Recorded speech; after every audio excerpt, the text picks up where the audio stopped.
There's literally just one place to start today, and that is with Everton. As you can see, the decorations are up, the kits are up, because Everton have secured the Premier League status after a thrilling comeback game.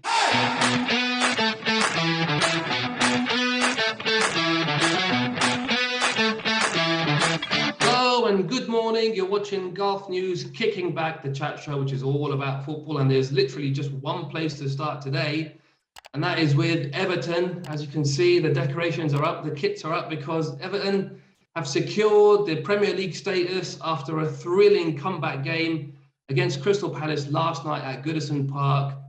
Found themselves 2-0 down at half-time, and literally for all us Evertonians, we were thinking the worst. We were thinking that's it, team's going down, because the game after Crystal Palace on Sunday was against Arsenal, and getting any kind of points there would have been, I think, would have been way too hard. The halftime team talk, Frank Lampard, you know, the experience he's got as a Chelsea legend. He's done everything in the game. He got the guys up, you know, for the second half. The crowd was behind the team. Michael Keane scored a superb goal for a centre half. And then Richarlison got the leveller. And with 5 minutes to go, Dominic Calvert-Lewin has had an injury-plagued season. He scored a fantastic header. The comeback was complete. Pitch invasions, full-time whistle went, and Everton have survived by the skin of their teeth. I mean, they're going to be in the Premier League next season. Hopefully, fingers crossed, they can't allow such a season to happen again. It's a good team, it's a good club, there's some good players there, good youngsters with a good coach. You know, they need to be pushing on. So hopefully, that should be the last of that. Shamsir, what did you think of the game last night? Oh, man. What a game. What a game. I think the main difference for this is that Frank Lampard has united the fan base, and he has united the whole team. See, they are not playing great football, but this is not the time to play great football. It's all about results now. And you can think about playing good football, system, tactics, and everything from next season onwards. So he was brought to keep Everton up, and he has done that. And the way that he has done it was the hard way, because after the first half was over, I thought it's going to be very, very difficult. But it was very important team talk for Frank Lampard, and his very, a very young Premier League managerial career. He has done wonders with that team, to be honest, because that team was going down, to be honest. When Rafa Benitez was there, it was never going up. The graph was like this. But then he came in, he had difficult times. But then the most important thing, he has instilled a fighting spirit in that team. And the Goodison Park was like a 12th man. And even Frank Lampard, after the game, he was saying this is one of the biggest achievements that has happened in his career. That's a big statement. And bringing Dele Alli in the halftime was the major difference, and changed the system from 3 at the back to 4 at the back, made it 4-3-3, I believe. And that changed because Crystal Palace was having full control in that match. But then that shows Frank knows his football, because people criticize him for being a young manager, not being, tactically astute. But that was brilliant from Frank Lampard, changing Andre Gomes and bringing on Dele Alli, who had a terrible season, to be honest. But then for one important game, he turned up, and I think he was a game changer for me. And the goals from Michael Keane, what a touch. First touch was class. And the second touch with his left foot. What a finish, man. For a centre-back, that finish is absolutely brilliant. Then Calvert-Lewin scoring that all-important goal and the pitch invasion, all things. This is the beauty. People are trolling Everton for celebrating, a relegation safety. But still, that moment, you are there to celebrate, because Everton is such a massive football club. And going down to the championship for a stature is going to be a disaster. So they have every right to celebrate in that way, I believe. And one more person that we have to, take note is Richarlison. Richarlison is Everton's talisman. He has produced on yet another game for Everton. He has scored 4 goals in the last 4 home games. That's absolutely brilliant. And see, now it is the time to focus on this team where the improvement is needed, because they have spent like a hell lot of money on the squad, and still fighting for relegation is not good enough for a club like Everton. They should be right up there, at least fighting for the top 6. So I hope under Frank Lampard from next season, they will do the right things. Spot on, Shamshir. Everything you said there, I agree with that. A team like us should not be where we are. I had a feeling, when we announced Benitez at the beginning of the season, that it's going to be a struggle because, like you say, the fan base was completely split. Nobody won him there. And unfortunately for him, the results started going the wrong way. The pressure started to build. The players lost the confidence, and we found ourselves in the bottom half of the table. And the move to bring Frank in really changed everything at Goodison anyway. I mean, fans, like you say, reunited again, got behind the team. The fans were always behind the team. It's just we were not happy with the signing of Benitez, obviously because of his past and the things that he said. But not just that. I mean, he's a spent force. I mean, he was in China. That's how bad he'd fallen, and the game had changed completely. But anyway, thankfully, Everton have survived. Me and Sahil were talking off camera just before we started, and Sahil, you were saying that you were very pleased that Everton have stayed up, right? Yeah, I'm happy for them. They don't, I mean, it would be very weird for any football fan to see Everton in the championship. And as you mentioned, Imran, like the championship, okay, even though if you've gone back to the championship, it's not easy to come back in the Premier League. They're not bad teams in the championship. They gave a good fight. So if Everton, suppose if they had gone in the championship, it would not be easy to come back up. I mean, Fulham have done it back and forth. Norwich do it back and forth. But still, it's not easy. They have done their jobs and they're back in the Premier League. So Everton have done a good job retaining their place, but this is not a team which fights for relegation. There are some expensive players in that squad. They have spent good amount of money. But whatever it is, it's nothing wrong in celebrating. They've stayed in the Premier League. They've had a tough time, but it's nothing wrong in celebrating safety. Absolutely right. I mean, I think that the celebrations are just more in relief. It's been such a stressful season, seeing the team fighting for the relegation and managing to avoid that. I mean, last night could have been the last Premier League game at Goodison Park for God knows who knows how long had we gone down. But thankfully now we've secured 39 points. It means mathematically we cannot go down. The last spot is going to be between Leeds and Burnley. So, guys, who do you think is going to be occupying that last spot to go down? Burnley are playing Newcastle in their last game, and Leeds have got a tough one against Brentford. I got a sneaky feeling that Brentford, I mean, they're hitting some good form at the right time. Thomas Frank's football team is always good to play a nice way. With Tony in that team, with Ericsson and the rest of them, I got a feeling Leeds are going to be the ones that are going to be going down. Shamshir, what do you think? Who's going to go down? You can grab a popcorn and watch the final game now, Imran. Yeah. And it's going to be a tough battle. You can't really call it. The good thing is that Burnley has got a strong goal difference with them, and they are playing home against a flying Newcastle side.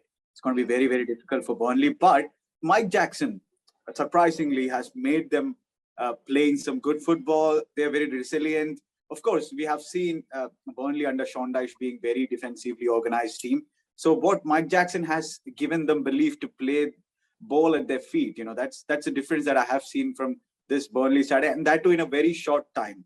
And yesterday they played 3 at the back. So to change a formation like that during very crunch game in a Premier League season is not easy. So he has given confidence into this team, and they are playing football, and they got a very, very important point at Villa Park yesterday, because that point could be enough for them to be safe, I believe, because like what you've said, again, for Leeds against Brentford is going to be very difficult, especially Brentford are safe, they're flying, they're just playing free-flowing football because they can do that, because they can afford to do that, because they can enjoy their moment.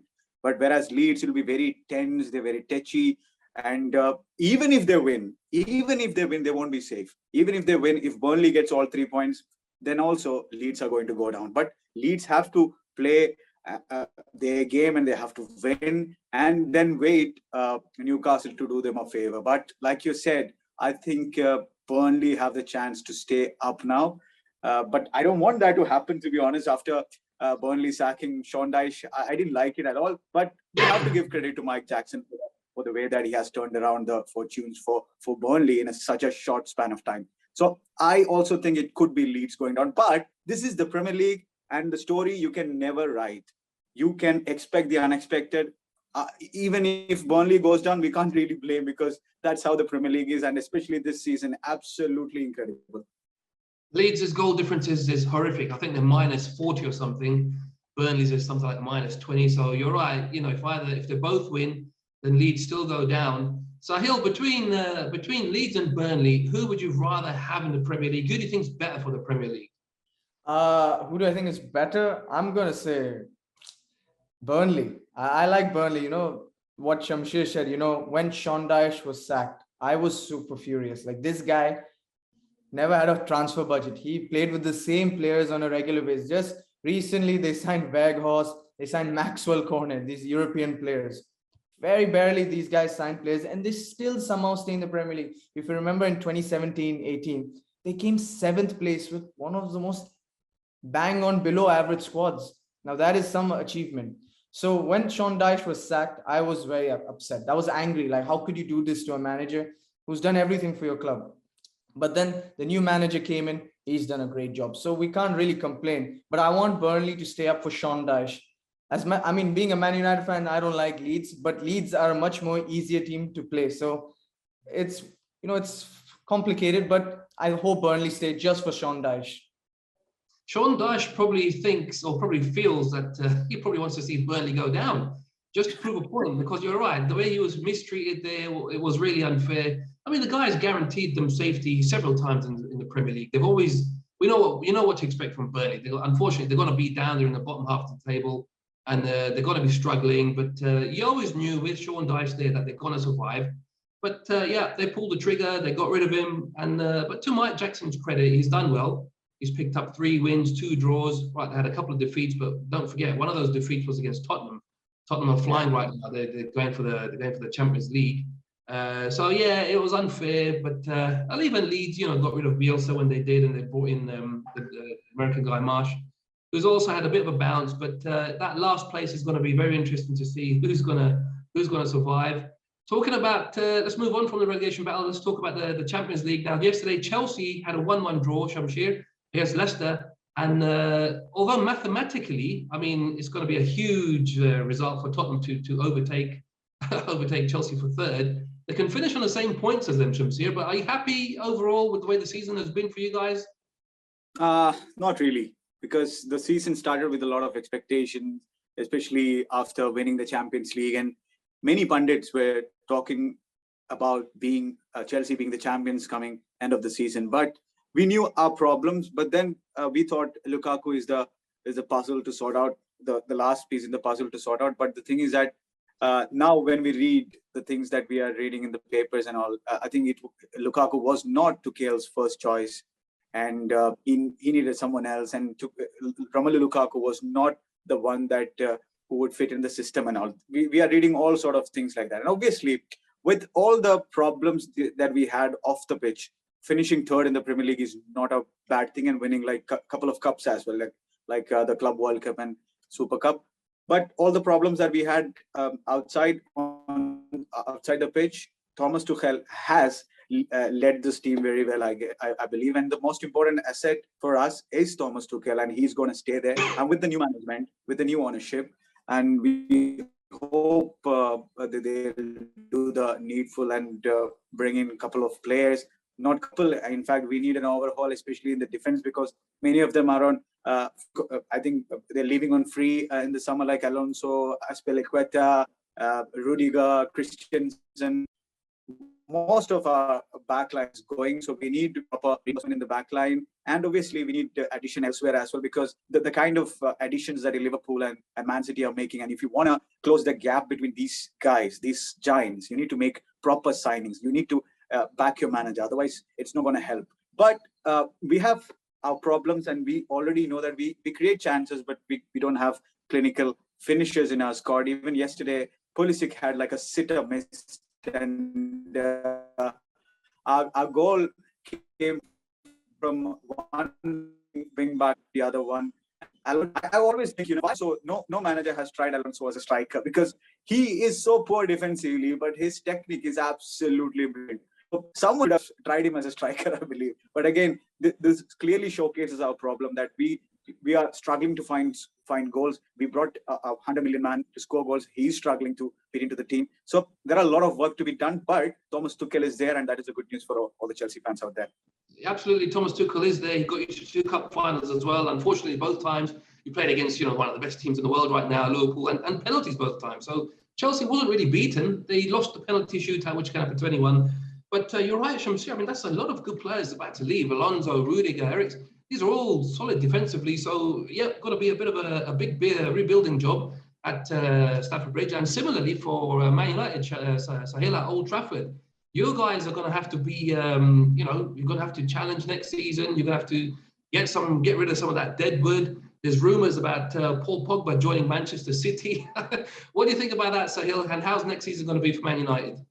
Next season, obviously, as you mentioned, there's a rebuild. A lot of players are leaving. Even rumors yesterday came that Aaron Wan-Bissaka, Eric Bailly also will join the list who will leave the club. Mata, Lingard, Cavani, Pogba. Many more are going to go. Maybe Phil Jones will be also leaving. So there is a rebuild. Obviously, Man United luckily have that budget. Like they are a team which spend a lot. So again, they have to do the same thing what they did last season, even though it didn't work out. Like they signed Varane, Sancho, heavy money on these guys.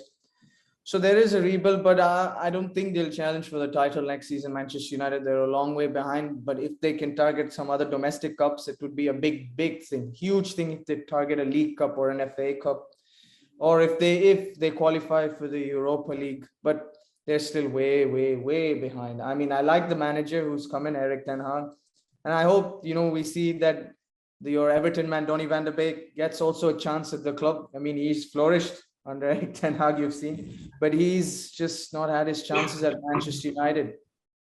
So there's lots of problems at the club, too many problems. It's not easy to rebuild a squad. There are going to be 8-9 players leaving who usually are in the starting 18. So there's a problem there for sure. And what about, obviously, the big name, Cristiano Ronaldo? Everyone's got an opinion about this. Some say that he's the reason for the team struggling. Others say he's the reason for the team finishing where they have. I think it's the latter. I think Ronaldo's still terrific. He's still, even at age 37, he's still so good. He's still so fit. He keeps himself absolutely ready for the game. He's probably, he's the reason why you've managed to finish, if you do, finished in sixth. West Ham are still chasing for that Europa League spot. If Man United finish seventh, that would be the Conference League, which would be awful for Man United to be playing there. But Sahil, what's your opinions on Ronaldo?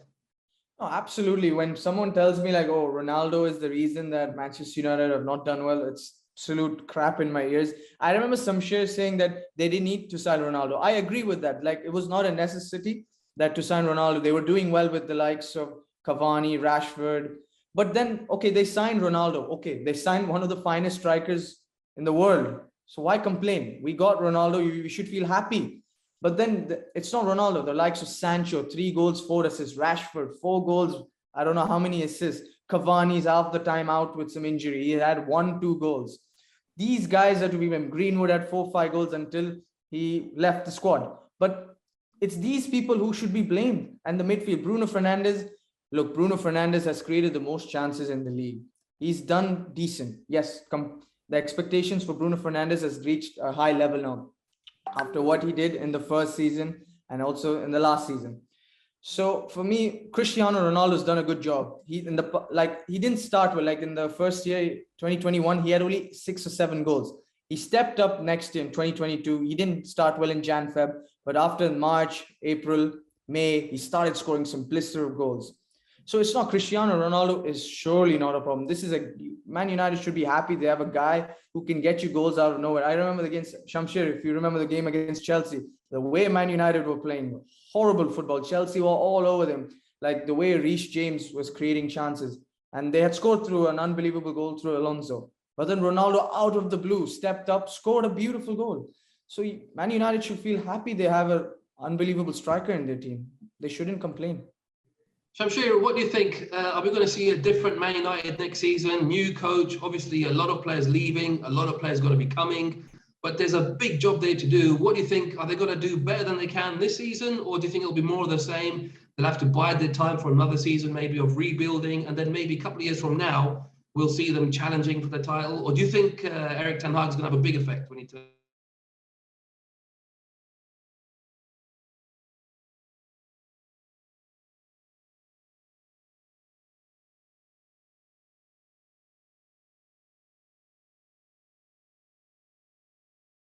Right now, Erik ten Hag coming with a huge expectation.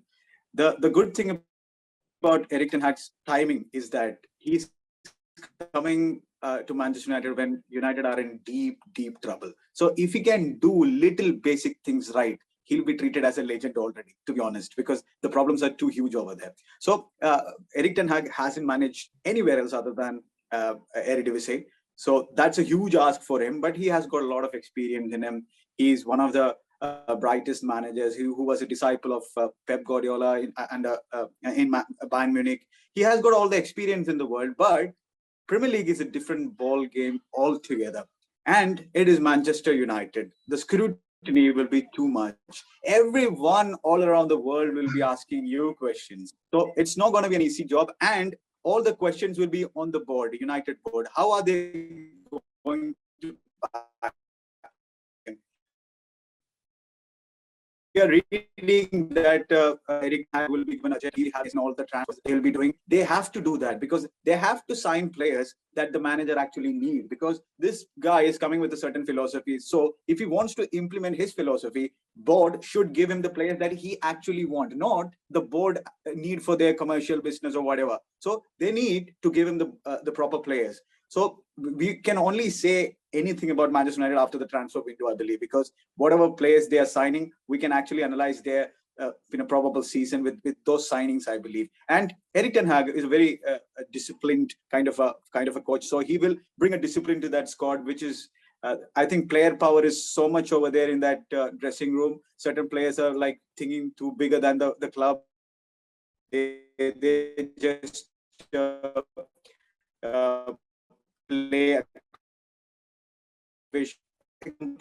like he will play only needs. He will be if he leaves into the team, I believe he's a top class player, but he's not giving his best over there. So when Erik ten Hag comes, he should instill discipline over there first. Then he needs to get the basic things right. So a lot of work to be done, but it all depends on the transfer business that they're doing. If they are buying players according to the manager, they have a very good chance to fight for top 4 next season. Title is a long way for United. I think it is at least a 3-year job for Erik ten Hag. But are they going to give him the time? That's a big question. All right, guys. Looks like we're having some connection issues here, so we'll leave it there. There's still plenty to do. Obviously, this is the final weekend of the Premier League season, so we'll be back to preview the games on Sunday to see who's going to win the title and who's going to be relegated. Thanks to the guys for joining, and for all the latest news, head to golfnews.com for plenty of news, reviews, and videos. Until then, we'll see you next time. Hey!